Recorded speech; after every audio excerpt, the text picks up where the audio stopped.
अगर ये ऐसे अच्छा भट्टी साहब अब थोड़ा सा आगे बढ़ते हैं, ये तो बात हमने कर दी। अब कल अगर रंपस होता है असेंबली में, चुप करके बजट जब पास होना था वो आपने करवा दिया, अब इस अगर होता है, जिसकी एक माजी में मिसालें मौजूद हैं, अल्लाह करे ना हो, तो वो अगर वो करते हैं तो उसका क्या मतलब होगा? काजी साहब सारी रात रोंदे रहे, मोया कोई भी ना, खोदा पहाड़ निकला चूहा, वो भी पूछल के बगैर। बजट जो पास होना था हो गया। कल मैक्सिमम स्पीकर साहब बुलाएंगे दोनों को, अगर अक्लमंदी सारे करे, बीमा हुकूमत पहला स्टेप उठाए। इमरान खान साहब को चाहिए पहले चैम्बर में बैठे, पीएम की तकरीर सुने, उसके बाद जिसने इतराज़ करना करें। अगर आप शोर शराबा डालेंगे और जो माजी में असम्बली में गाली गलोच की रवायत कायम की है उसे जारी रखेंगे तो ये जमहूरियत के लिए एक सवाल ज़रूर होगा। फिर बजट आपने पास करवा दिया, आप वहां गए नहीं हैं आपने, और चलो अगर लड़ाई का क्या फायदा? आप पीएम को तकरीर नहीं करने देते। एक मैं आपको बता दूं बात, ये जितनी मर्जी लड़ाइयाँ लड़े, मुझे लगता है इमरान खान साहब इसी खेल का हिस्सा बन गए। मैं पॉजिटिव बात करूँ, इनके दरमियान निगोशिएशन हो रही हैं। आज स्पीकर ने दोनों को बुला लिया, ये सेटलमेंट की तरफ जा रहे हैं। और अगर मैं आपको अगली भी खबर देता हूँ, इमरान खान साहब ने फवाद चौधरी साहब की ये जिम्मेदारी लगाई है कि आप अपोजिशन के पास जाएँ, अटर्नी जनरल को लें, जो इंतखाबात अगले इलेक्शन है, जो मैं समझता हूँ बड़ा पाकिस्तान की असल खिदमत है, इस पे अपोजिशन को साथ मिलाएं, उनसे बहस करें, उनसे डिस्कस करें, पाकिस्तान को आगे लेके जाएं। ये इमरान खान को आई मस्ट अप्रिशिएट।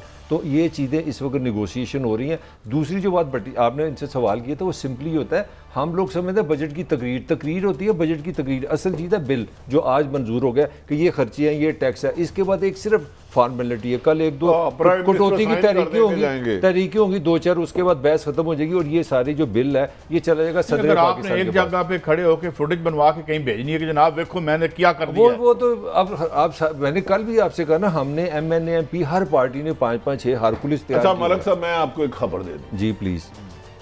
आप ये लिख रहे इमरान खान की हुकूमत साहब रहती है जो 2023 तक है, रहनी है, मैं आपको बता दूं। नहीं मैं एग्रीड हूँ मैं, लेकिन क्योंकि मैं प्रेडिक्शन इसलिए नहीं करता, पाकिस्तान में कुछ भी हो सकता है। इमरान खान साहब ने दुनिया इधर से उधर हो जाए, अपोजिशन इंतखाबी सलाहत ला के ही छोड़ना है।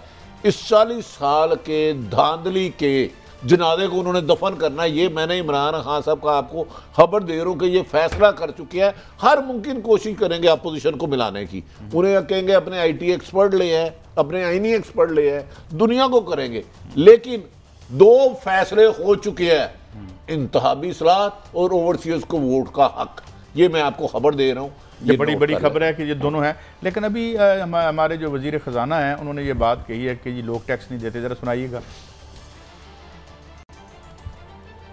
ये कह रहे हैं कि विलफुल टैक्स डिफॉल्टर्स को हम बिल्कुल छोड़ दें। आपको मालूम है इस वक्त हमारे पास लिस्ट जो है 1.5 करोड़ लोगों की है, पास हमारी पूरी इनकम प्रोफाइल्स हमारे पास आ गई हैं। हम छोड़ दें उनको? पिछले 72 साल 74 साल तो हमने छोड़ दिया। लेकिन अगर विलफुल डिफॉल्टर हुआ और हमारे ख्याल में उसने पैसे नहीं दिए तो ये राइट हमारे पास होगा जो मैं एक्सरसाइज करूंगा, we will arrest those people who are wilful defaulters of tax.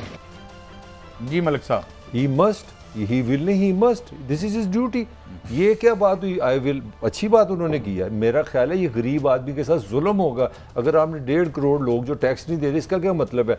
1.5 crore का टैक्स आप गरीबों से ले रहे हैं ना। जो आदमी बेचारा 25-30 हज़ार कमाता है, जब वो पेट्रोल लेता है वो उसी मेरा इनसे एक सवाल है। मैं सिर्फ दो मदे बताता हूँ।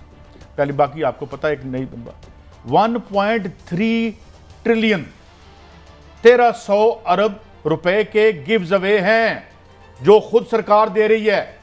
मैं सेक्टर्स के नाम बता सकता हूं आपको। और 1300 अरब रुपए का क्या मतलब है सालाना? कि अगर हम 2 साल ये पैसे ले लें तो हम ये डैम, बादशाह जितना डैम खुद बना सकते हैं। साहब मैं अर्ज करूं, मैं मलक साहब को सेकंड करता हूं। वो मुल्क कैसे चलेगा जिसके 150 करोड़ लोग, 1.5 करोड़ लोग, हाँ 1.5 करोड़ अमीर, ये 22 करोड़ में टैक्स वही देगा ना जिसकी इनकम बहुत ज्यादा होगी। यार उल्टा लटका देना चाहिए। हाँ किसी से एक पैनी ज्यादा नहीं लेना चाहिए, लेकिन इसके लिए इन्हें इनकम टैक्स में ऑनेस्ट अफसरों नहीं था। वो मुल्क आगे नहीं जा सकता। मैं कह रहा हूँ शौकत तरीन साहब ने बहुत अच्छा किया है। जो भी टैक्स चोरी करता है क्रॉस द बोर्ड एक को भी ना स्पेयर करें। ये पाकिस्तान को आगे ले जाना है तो आपको बड़े फैसले करने होंगे। बड़ी साहब मुझे एक बात बताएं। मैं माफी चाहता हूं, मैं आपसे बड़ा इजाजत लेके कहता हूं। नहीं हुक्म यार इजाजत लेता हूं। एक केस है, एक मुकदमा है, उसमें से आपसे तफ्तीश ही पूछता है कि यार ये पैसे कहाँ से आए, कहते पता नहीं कौन मेरी जेब में पा गए, एंड दे आर नाउ दी मिल रहे हैं सिक्योरिटी एस्टैब्लिश से मिल के मुल्क के मसले हल कर रहे हैं। अच्छा मलक साहब, इस कल्चर में ये कर लेंगे? नहीं ये हर जगह अच्छा सेकंड की मेरे पास एक वजीर आए, हमारे दोस्त है मलक साहब, मैं तरक शौकत तरीन साहब, आपको ब्यूरोक्रेसी के गंद साफ किए बगैर आप टैक्स नहीं ले सकते। उनका हलाल का पैसा 2-3 करोड़ का टैक्स आया, 3 करोड़ का टैक्स आया, कितना पैसे दिए, 20 लाख रिश्वत दी, खत्म।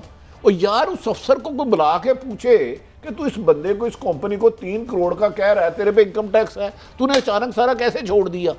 यार इस होते हुए टैक्स ले लेंगे। मैं तो बात ये मैं बता रहा हूँ चंद दिन पहले, और मौजूदा वजीर हैं, उनके सगे भाई का केस है। भट्टी साहब, मैं एक स्कूटर चोरी करके पकड़ा जाऊं, नजायज निकल आए, तो मैंने तो थाने में होना था।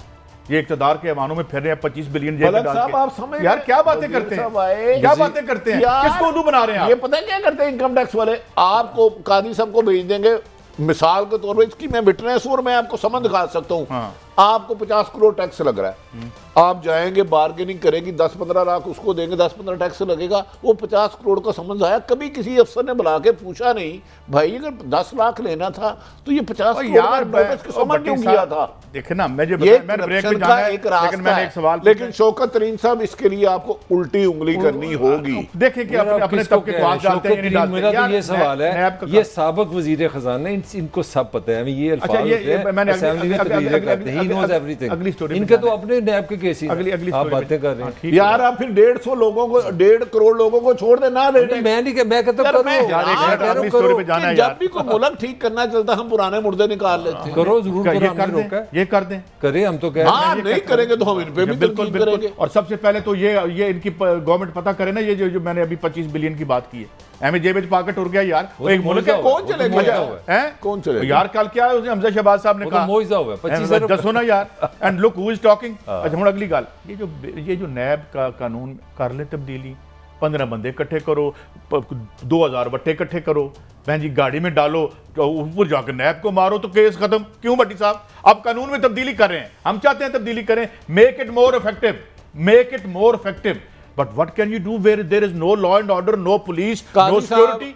What is this? कादी साहब उंगली टेढ़ी करनी होगी। आज आपको पता है उर्दू 1 टीवी सलमान दानिश के बारे में, उनकी जालसाजी के बारे में अदालत गए हुए थे। अच्छा। आज उनके फिर वकील पेश नहीं हुए, आज फिर वकील पेश नहीं हुए। ये दीवानी मुकदमा ही है, ये चलता रहेगा। साहब बच्चों वाली बात करें आप, करप्शन को, जालसाजी को हम हर जगह डिफेंड क्यों करें? वाह भाई, मैं उसके खिलाफ आवाज उठा सकता हूं, मैं गाली हम बेबसी का इज़हार कर रहे हैं, डिफेंड नहीं कर सकते हम इसको, हम बेबस। तो हमने तो सुप्रीम कोर्ट के चीफ जस्टिस को, प्राइम मिनिस्टर को की, बेसिकली तो आप यार जानवर आदमी है, कराची से नहायत जानवर है, उनका यह है कि इसे फॉरेंसिक ऑडिट करवा दिया जाए। बड़ा जायज मुतालबा है। तो पूरे मुल्क में एक जगह नहीं है जो उनकी सुनवाई हो रही है, एक जगह, एक single.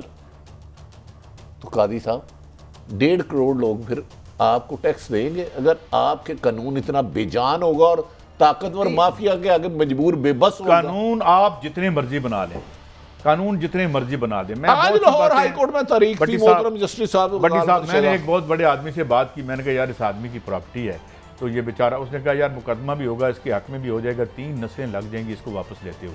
This is state of affairs, who will correct this? कौन आएगा इसकी तरफ? बहरहाल आगे बढ़ते हैं, ब्रेक के बाद वापस आएंगे तो देखेंगे तवानाई का बुरहान खौफनाक है। ये आ रहा है, मलिक साहब से मैं स्टोरी लूंगा, उसके बाद आखिर में हम भारतीय एस्टैब्लिशमेंट के बारे में भी बात करेंगे कि वो दहशतगर्दी खुद ही अपने मुल्क में करवा रहे हैं। Welcome back.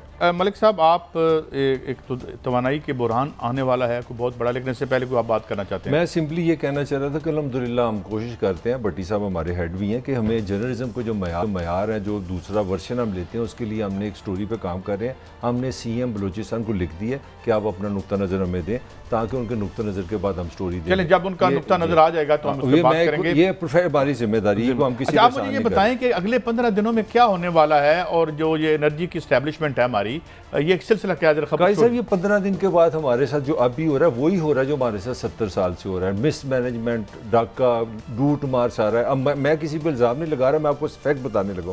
फैक्ट ये है कि आपकी हुकूमत ने अच्छे काम भी करते हैं। इन्होंने अप्रैल में PSO को कहा कि भाई आप तेल मंगवा ले लें क्योंकि आगे गर्मी आ रही है, जून जुलाई आएगा। अप्रैल में आपने जनाब उनको हुक्म दे दिया कि जाके तेल ले आए, आपने ऑर्डर कर दिया। 9 जून को इस महीने के शुरू में 9 जून में ताबिश गोहर साहब हमारे मावन खसूसिया नवाज अपना इमरान खान साहब के पास तो एक फ़ौज है ना माविनीन की, तो उन्होंने पता नहीं ये वो बताएंगे कि उन्होंने क्यों कैंसिल कर दिया। उन्होंने कहा नहीं PSO के सारे ऑर्डर कैंसिल। अच्छा, मज़े की बात सोने का सुहागा ये है कि आज आग बरस रही है पाकिस्तान में। 5000 मेगावाट का 6 कार्गो कैंसिल हुए, कितने हुए हैं मैं आपको वो बताता हूँ ना। अब उसके साथ एक तो आपने ऑर्डर मनसूख कर दिए और उसके साथ सोने पे सुहागा सुई गैस ने कह दी कि 29 जून से लेके 5 जुलाई तक, क्योंकि टर्मिनल ठीक हो रहे हैं, हमारे पास गैस भी नहीं।